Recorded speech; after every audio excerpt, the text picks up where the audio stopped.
அன்பான வணக்கங்கள். உலகெங்கும் இருந்து இந்த வள்ளியடி ஜோதிடம் யூடியூப்பை பார்த்து கொண்டிருக்கக்கூடிய, முகபை டிவியை பார்த்து கொண்டிருக்கக்கூடிய அனைத்து நண்பர்களின் இல்லங்களிலும் மகிழ்ச்சியும் சந்தோஷமும் பெருகட்டும், அன்பும் ஆனந்தமும் நிலைத்திருக்கட்டும்.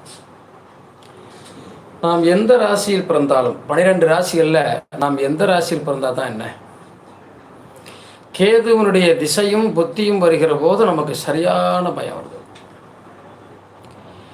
ஏன் கேதுவுக்கு மட்டும் இவ்வளவு முக்கியத்துவம்? கேதுவை பார்த்தாலே இவ்வளவு பயம் ஏன்?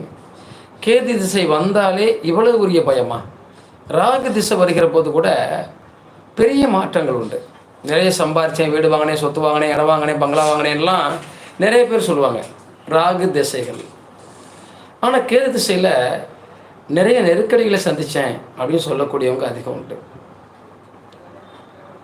இந்த கேது திசை இவ்வளவு பெரிய நெருக்கடிகளை,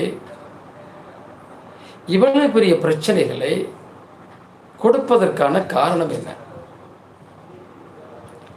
மொத்த நம்மளுடைய தசாபுத்தி காலங்களிலேயே அதிகமான நெருக்கடிகளை தரக்கூடிய தசாபுத்தியாக இந்த கேது திசை இருக்கு. இந்த கேது திசையில் சார் ரொம்ப நெருக்கடியாக இருக்கேன், ஏன் வாழ்றேனே தெரியலை, அவ்வளோ பெரிய நெருக்கடியை நான் சந்திக்கிறேன் அப்படின்னு சொல்கிறவங்க நம்ம பார்த்துருக்கோம். கேது லக்கணத்தில் இருந்தால் சாமியார் போல ஒரு தோற்றத்தையும் எதுலேயும் பற்றற்ற ஒரு நிலையையும் ஏற்படுத்தி கொடுத்துறாரு.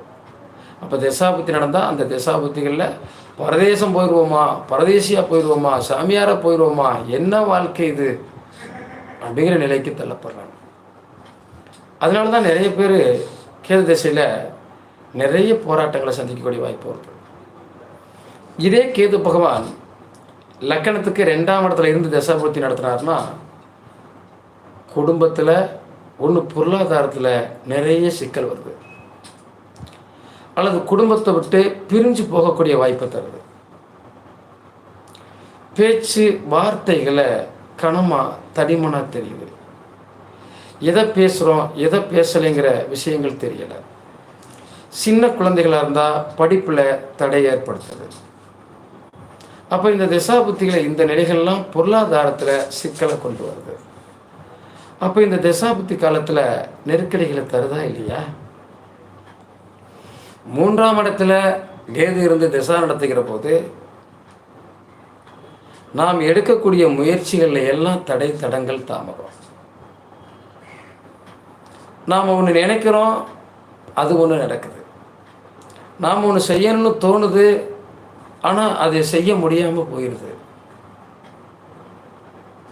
என்ன வாழ்க்கை, என்ன முயற்சிகள் எடுத்து எடுத்து எடுத்து தோல்விகளை சந்திக்கக்கூடிய அமைப்புக்கு தள்ளப்படுறோம். நமக்கு பின்னாடி சகோதரன் சகோதரிகள் இல்லாமல் போயிடுது. சில பேருக்கு, சில பேருக்கு உடன் பிறந்தாரை வெட்டி விட்டுருது, நட்பு உறவுகளை பிரிஞ்சு போகக்கூடிய வாய்ப்பு ஏற்படுது. 4ஆம் இடத்துல கேது இருந்து திசை நடத்துதுன்னு வச்சுக்குவோம். வீடு வாசல் இடம் பொருள்களை வாங்க முடியாமல் அல்லது வாங்கின இடத்துகளை விற்கக்கூடிய வாய்ப்பை கூட கொடுத்துருது. அம்மாவுடைய உடல்நிலையில் பிரச்சனை, அம்மாவை விட்டு பிரிஞ்சு போகக்கூடிய வாய்ப்பு, இடம் விட்டு இடம் மாறி போகக்கூடிய வாய்ப்பு, அல்லது இடங்களை விற்றுட்டு போகக்கூடிய வாய்ப்பு, வீடுகளை விற்கக்கூடிய வாய்ப்பு, இப்படியெல்லாம் ஒரு சூழ்நிலை வரும்போது மனுஷன் எதுக்காவான்? கயறுங்கிற ஒரு விஷயத்தை போட்டு கட்டி இருக்கிறது இல்லையா?